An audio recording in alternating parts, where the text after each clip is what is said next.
ویډیو د صلح د دروغ ویډیو د ګوره هر ځای کې توړ پوړ سٹارټ دی رونه د رونو نه خپه دي ګاونډیان د ګاونډیان نه سر ټکوي داسې دننه خویندې د یو بل نه سر ټکوي ډېر ځایونو کې ګوره توړ پوړ دی مسافرونه په دیرو کې د یو بل نه زیات تر خفګان کوي نو دا ویډیو ګوره صرف دروغ ده هر یو کس په ویډیو شیر کوي زما په شیرینګ باندې چا روغ وکړه زه به د خبر نه یم الله به ماله د حجونو د عمرو ثوابونه راکړي زه به د خبر نه یم نو د روغې زما د چا سره نالګي نه زه مخکې شم پهل پې وکړم الله ماله څه ثواب راکوي او نبي علیه السلام دې باره کې څه وایي د نبي علیه السلام سره څومره زیاتې شوي دي آیا هغه بیا بدله اخیستې ده که نه ته راته ووایه زه درته اوس ویم ښه جناب زما محمد رسول الله صلی الله علیه وسلم یو پیره د مدینې منورې نه چې کله ایستو که نه په مکې مکرمې نه د خپل د دادا او د ابۍ د وطن نه کله ایستو نو جناب یو عثمان نومي صحابي دی دا د مشهور صحابي نه دی عثمان نومي صحابي دی د هغه سره به د خانه کعبې مبارکې چابیانې وي زما نبي علیه الصلاة والسلام ورته وایي ای عثمانه یو پیره راته صرف د خانه کعبه مبارکه کولاو که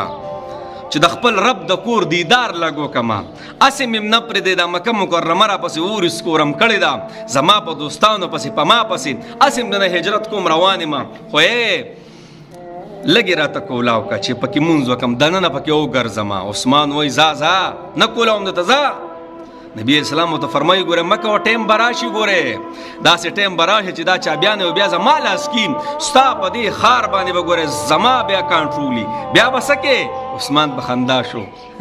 الله وایي په خپل کور کې دې ځای نشته دی په خپل وطن د بابا او د بیبي وطن د پسې اور سکور دی او کړه دې راغستې او روانې ستا به په دې ځای باندې حکومت راځي بس ورې ورته کولاو نه کو ښه او چې کله نبی علیه السلام مکه مکرمه فتح کړه ډېر پاجیبان دازي دا تاسو دې دپاره ویم که نه چې اکثر زموږ سره زیاتې شوي خو بیا مونږ وایو نه زه به یې ماف کومه زما سره زیاتې شوی دی د الله بنده د الله دپاره مافي وکړه د زیارت په ورځ او د ګل په ورځ باندې عملونه پیش کېږي زما ستا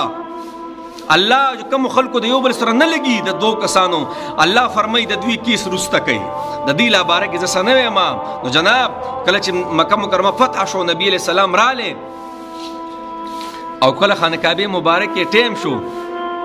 او ورننوتلو نو زما نبي وفرمیل این عثمان کم ځای دی اواز کې ورته عثمان داسې پر پیدو باندې را روان دی او خپل مستقبل ورته پته ومازي که نه چې د سره ما څه چل کړی او دې نبي خو ما ته ویلي ګورې زما به ګورې په تاسو باندې یو طاقت او قوت راځي اوس په را سره څه کوي نبي اسلام چابیانې ترې واخیستې او صحابو ته وی خسته غسل ورکې خانه کعبه مبارکه له بوتان ارس احترامات کې ختم کې پاکه کوي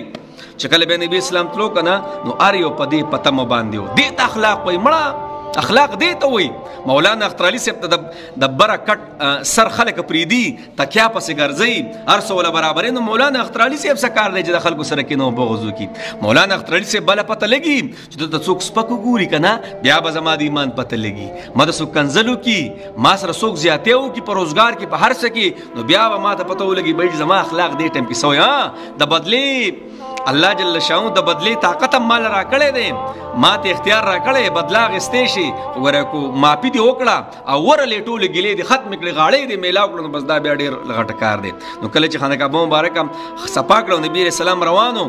نو هر یو په دې پته مو چې ماله به چابیانې راکوي نبي اسلام فرمایل او عثمان کم دی رایولی عثمان رالی عثمان په لاس کې چابیانې کېښودې عثمانه ورسه دې کړي ما د الله دپاره معاف کړی ته ما معاف کړی بس خبره ختمه ځه او تر د قیامته پورې بس ستا په خاندان کې دا چابیانې چلیږي اوس هم د هغه په خاندان کې دا چابیانې چلیږي ښه زما د نبي د تره سره څومره زیاتی شوی دی مړه حمزه رضی الله تعالی عنو ازمری ورته ویلی شوی ازمری د عرش د پاسه الله وایي ما ولیکو چې دا ازمری دی زما او ستا دومره لوی مقام ول الله ورکړی په ډک محفل کې د ابوجهر سر ولمات کو چا کې طاقت او قوت نه و چې څه وکړي حمزه ته مخامخ ودرېږي الله اکبر کبیره د هغه سره یې څه چل کړی مړه جنګ یهود کې دا پوزې تې غوږونه سترګې وریځې غوږونه دا زړه دا هر څه شونډې تې پرې کړې په امیل کې تړلې وې او هغه امیل بیا هندي په دې غاړه کې اچولی او ګډه شوې وه پکې دومره زیاتې کړې زما نبي چرې هم په سلګونې دي جړلي خو د خپل تر لاس چې ولید په سلګو په جړا شو اوس دغه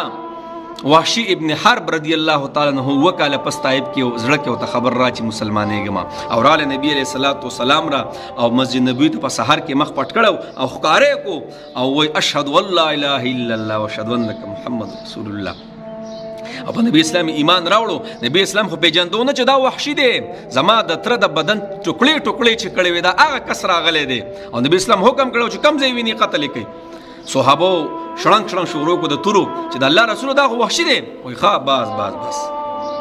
انت وحشي ابن حرب ته وحشي د حرب زوی او د الله رسول زم ډېر غټ ظلم مې کړی دی بس زه ما معاف کړی دا نه چې بدلت عالمه نه ما معاف کړی خو وحشي داسې چل کوه چې په محفل کې زما مخې ته مه کښېنه ما نه شاته کښېنه الله اکبر کبیره. نو دومره زیات چې د نبي علیه الصلوۃ والسلام سره شي زما نبي فرمایي چا د چا سره نالګي ده او ور مخکې شو او ورسې یې پرېښودل او وویل چې به زه ګناهګار یم دا په حقه دی او د خپل عزت خیال یې ونه کو نو وایي کو چېرې دی بې عزته شوی زما نه یې تپوس وکړي زه به قیامت کې د ده د عزت ذمواري یم. او نبی اسلام فرمایي چا چې اخلاق ښایسته قیامت کې به زما د خپل خوا ته پاسي نو ای د الله بندګانو په دې روژه کې کو زما عمل زم قبول شي نو د یو بل سره صلح وکړو د یو بل سره روغې وکړو کو په دې کې مسافر دی جناب د الله دپاره ور مخکې شه مړه مخلوق پسې مړه زه خو چې پیدا شوم مسخا پسخاومه په خېټه چې مې درد مړه مور ته به مې پته نه لګېده او چې کله زه مړ شم نو بیا هم د بل لاس ته محتاج یم بل برل کفن راکړي زه به چاله عزت ورکړم رب عزت ورکوي رب عزت مو تعالی راکوي.